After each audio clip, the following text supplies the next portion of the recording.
آج ہم پڑھیں گے میم ساکن کی 3 حالتیں. ٹھیک ہے، میم ساکن اس سے پہلے ہم نے پڑھی تھی نون ساکن اور تنوین کی 4 حالتیں، لیکن آج ہم پڑھیں گے میم ساکن کی 3 حالتیں. میم ساکن کون سی ہوتی ہے؟ تو یاد رکھیں، جس میم پر جزم ہو اسے میم ساکن کہا جاتا ہے. پھر ریپیٹ کرتے ہیں، جس میم پر جزم ہو اسے میم ساکن کہا جاتا ہے.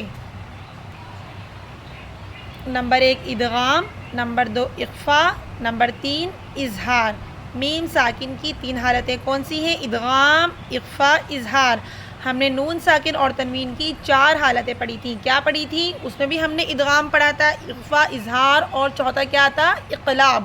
لیکن یہاں 4 حالتیں نہیں ہیں، 3 حالتیں ہیں، اور ادغام کے ساتھ شفوی کا لفظ استعمال ہوا ہے. ادغام شفوی، اخفاء شفوی، اظہار شفوی. ٹھیک ہے، یہاں پہ شفوی کا لفظ استعمال کیوں ہوا ہے؟ تو آپ نے یاد رکھنا ہے، میم کا مخرج ہے ہونٹوں سے. میم کا جو مخرج ہے وہ ہونٹوں سے ادا ہوتا ہے.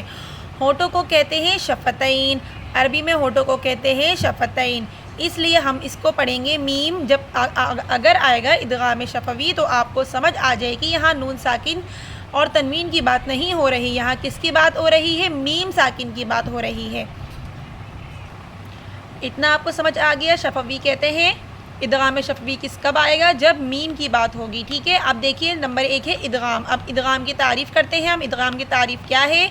تو یاد رکھیں، میم ساکن کے بعد میم آ جائے تو اس کو ملا کر غنہ کر کے پڑھتے ہیں، اس کو ادغام کہتے ہیں. ٹھیک ہے، اب دیکھیے میم ساکن کے بعد میم آ جائے تو مثال سمجھتے ہیں. یہ دیکھیے الیکم، یہ میم ساکن ہے، یہ میم ساکن کی بات ہے. اس کے بعد کیا آ جائے؟ میم آ جائے. تو ادھر مثال میں ہے دوسرا میم. میم ساکن کے بعد میم آ گیا تو ہم کیا کریں گے؟ ادغام شفوی کریں گے. ادغام کا مطلب تو تھا ملانا، جو ہم نے پہلے نون ساکن اور تنوین میں پڑھا تھا ادغام. اب یہاں پہ ادغام شفوی ہے، یعنی ہم اس میم کو اس میں ملائیں گے تو اور غنہ بھی کریں گے. کیسے؟ دیکھیے، الیکم مرسلون، الیکم مرسلون. یہ کس کی مثال ہے؟ یہ ادغام شفوی کی مثال ہے. میم ساکن کی دوسری حالت کون سی ہے؟ اخفا. ابھی ہم نے ادغام کی تعریف کری ہے، مثال کے ساتھ سمجھا ہے. دوسری کون سی ہے؟ اخفا. اخفا کے ساتھ شفوی کا لفظ استعمال ہوا ہے. کیوں؟ کیونکہ یہاں پہ میم ساکن کی بات ہو رہی ہے. اب دیکھیے، میم ساکن کے بعد با آ جائے تو اخفا ہوگا. یہاں میں آپ کو بتا دوں کہ ہم نے پڑھا تھا نون ساکن کے بعد با آ جائے تو وہاں اقلاب ہوگا، لیکن میم ساکن کے بعد با آ جائے تو اخفا ہوگا. ادھر دیکھیے مثال دی ہے میم ساکن اور یہ ہے با. یہاں آ گیا بحجا، ترمیہم بحجا، ترمیہم بحجارۃ.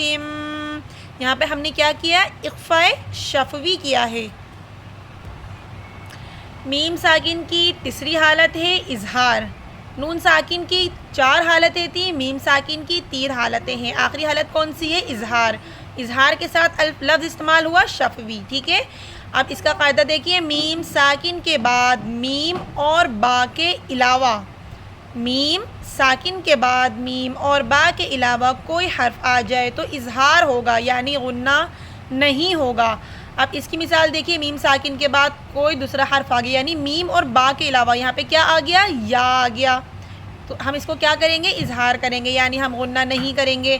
لم یلد، لم ایسے نہیں کرنا، لم یلد. ادھر دیکھیے میم ساکن کے بعد یہاں پہ بھی یا ہے، ولم یولد. اب ادھر دیکھیں، ام لم تنذرہم، ہم نے ام لم ایسے نہیں پڑھا. میم ساکن کے بعد لام تھا، میم ساکن کے بعد تا تھا، تو یہاں پہ نہ میم ساکن کے بعد نہ میم ہے اور نہ با ہے. تو ہم نے کیا کرنا ہے؟ اظہار شفوی کرنا ہے، یعنی غنہ نہیں کرنا. ام لم تنذرہم. امید ہے آپ کو میم ساکن کی 3 حالتیں سمجھ آ گئی ہوں گی.